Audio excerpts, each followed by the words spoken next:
Hey everybody. So Melissa Melton here. I probably should not be making a video right now, to be quite honest with you. I haven't had a whole lot of sleep in the last couple days, I'm sure you can tell. I have a sick little one. But I really wanted to make this now before I forgot my points, and because I think it's totally relevant. I think we need to talk a little bit about the Second Amendment. In the wake of this whole Colorado shooting, which could have its own video, but I won't go there because that's not really what this is about, except to say that in the wake of the Colorado shooting, you seem to have a lot of people who are just clamoring over themselves to hand over their guns to our government. They're just like, we need to take away everyone's rights. Nobody needs to have a Second Amendment. The Second Amendment was made back in the days of muskets, so unless you have a musket, you shouldn't have a gun. I mean, I've heard all manner of craziness just in checkout lines at the grocery store today, even, where people are just, I guess a People magazine came out glorifying, the whole thing, and it just, people are freaking out, and they don't want anyone to have a gun because of one isolated incident. And yes, there have been other shootings, but let me get to that, okay? Because the point I'm making is that there's a reason we have the Second Amendment, okay? And it's not so you can go shooting.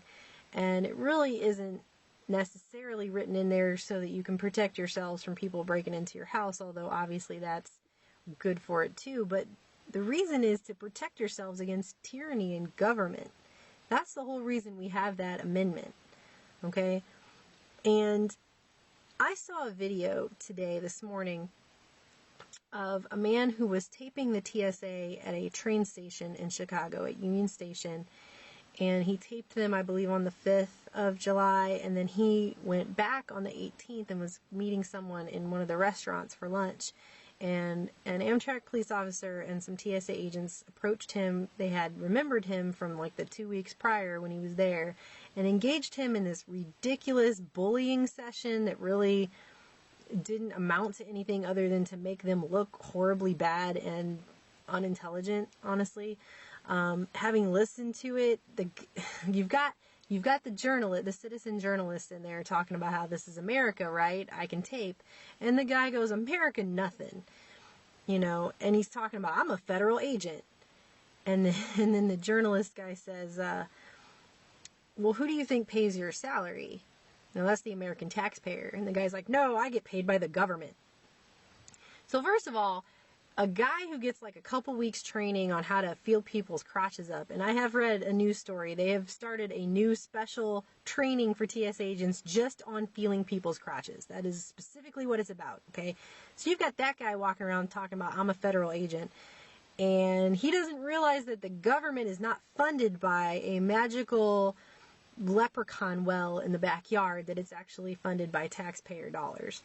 So that's the guy you want to have power over whether or not he can grope you before you get on a mode of public transportation or when you're driving out on the highway. That's the person who you want them to put their hands on your children and feel up your unmentionables in your suitcase, right? That's what we want. So we've got those people, which are basically like an ill-informed goon squad.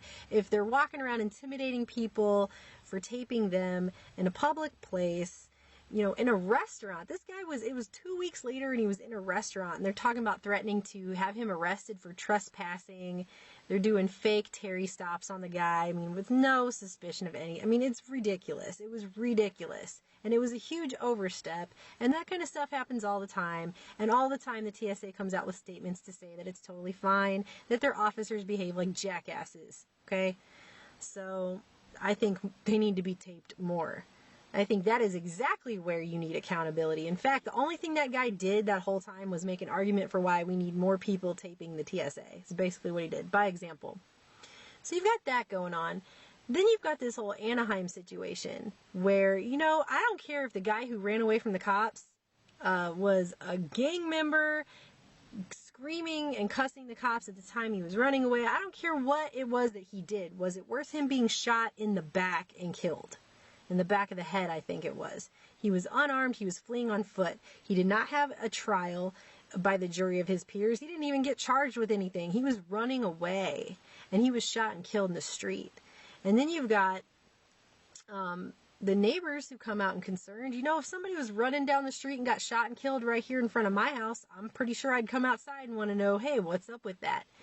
Well, if I did that, apparently I would immediately be labeled a protester, and then it would be okay if cops showed up back to my front yard in riot gear with rubber bullets to shoot at me and my children. Like, that would totally be fine. And so that's what's going on in Anaheim right now, and that protest is on like the 9th or 10th day, and you've got, I saw a live stream today where the police are now herding these people around on horses. They're using horses to run at the crowd. They were just trying to cross the street, and so I would protest that too.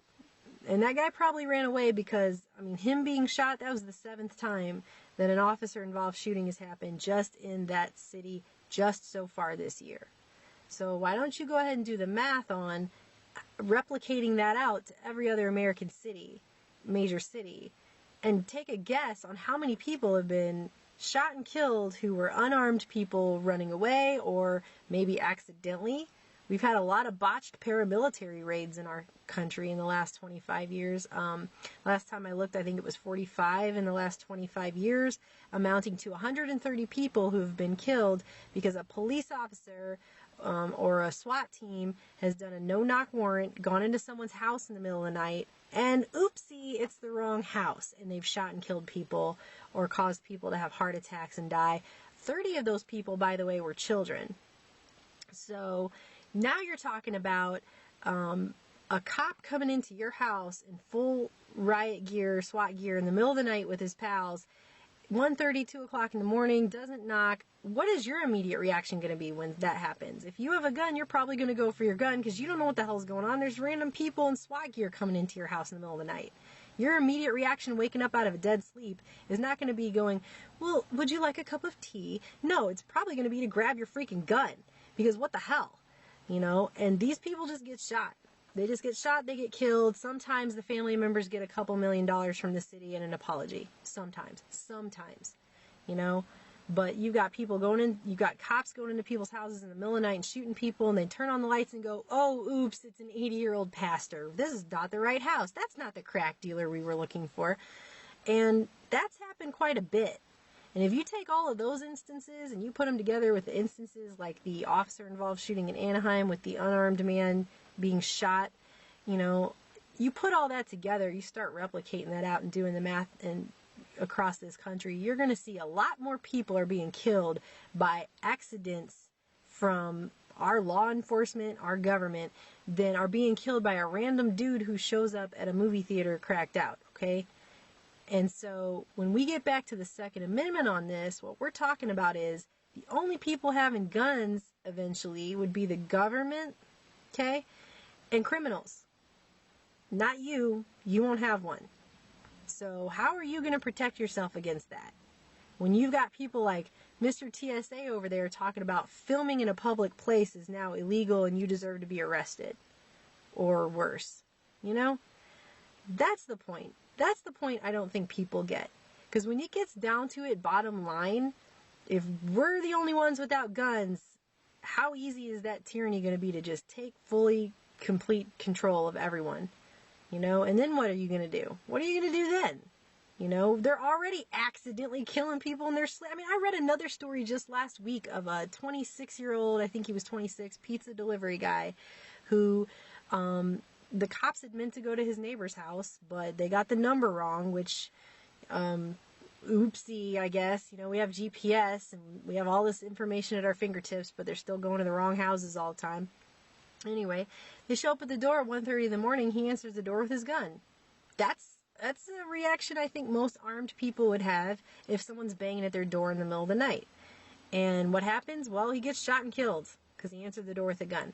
So anymore, you've got a 50-50 shot. If he had answered the door was a criminal, then it's a good thing he brought his gun, right? Yeah, because he can protect himself, ward off crime.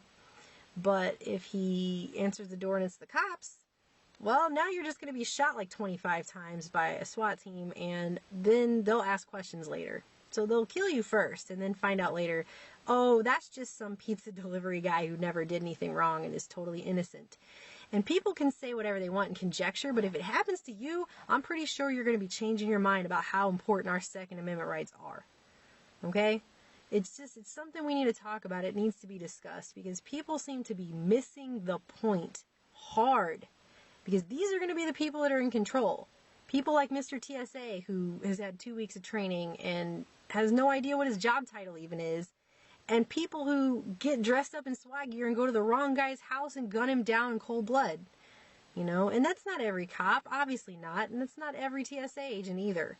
But, you know, come on. This is the whole point. This is the whole reason we have the Second Amendment, okay? Anyway, we've got to be able to protect ourselves. That's it. So, anyway, sorry, I need to go take a nap. This is Melissa Melton anyway. My blog is truthstreammedia.com, and I'll talk to everybody later.